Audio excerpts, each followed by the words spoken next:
чаралар көрүлүп атат, иштер жүрүп атат, сүйлөшүп атат. Муну биздин эле жазып берген эле чечим менен эле кайта келип турсуңар.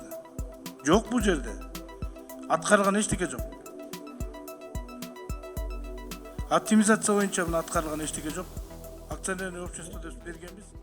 Биз бүгүнкү күн тартибинде ошол көмүр ишканаларынын ишмерлиги боюнча жана биздин ошол 28 майдагы 2019 жылы комитеттин чечиминин аткарылышы боюнча караганбыз, өкмөттүн иши боюнча. Ал жерде көптөгөн пункттар менен өкмөткө тапшырмалар берилген.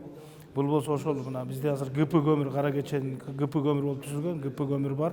Бүгүнкү күндө мынакей 600 000 тоннадан көмүрдү ТЭЦке ошол алып келип камсыз кылып аткан ошо ГП көмүр. 2013 жылдары 60 000 эле тонна болчу. Булар өсүп атып мынакей ушунча көп 10 эсеге өстү.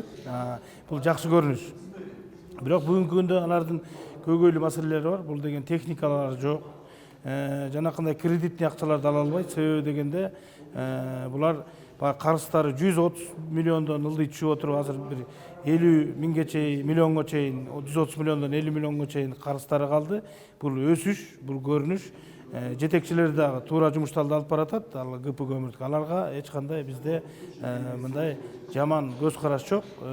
Наоборот, алкыш, мындай жакшы көз караш бар. Өкмөт биз берген тапшырманы аткарыш керек эле. Бүгүнкү күндө алар аткарган жок. Бир да пунктта биздин берген пункттар боюнча, комитеттин чечимдери боюнча бир дагы отурум болгон эмес. Бир да жолу бүгүн гана биздин чечимдерибизди гана кайталап айтып берип койду, бирок эч кандай жардам да болгон жок. Ошон үчүн бүгүнкү күндө эч бир биздин берген тапшырма аткарылбаганына байланыштуу өкмөттүн бүгүнкү ошол тармакта алып бараткан тармагына биз канааттандырарлык эмес деген баа бердик.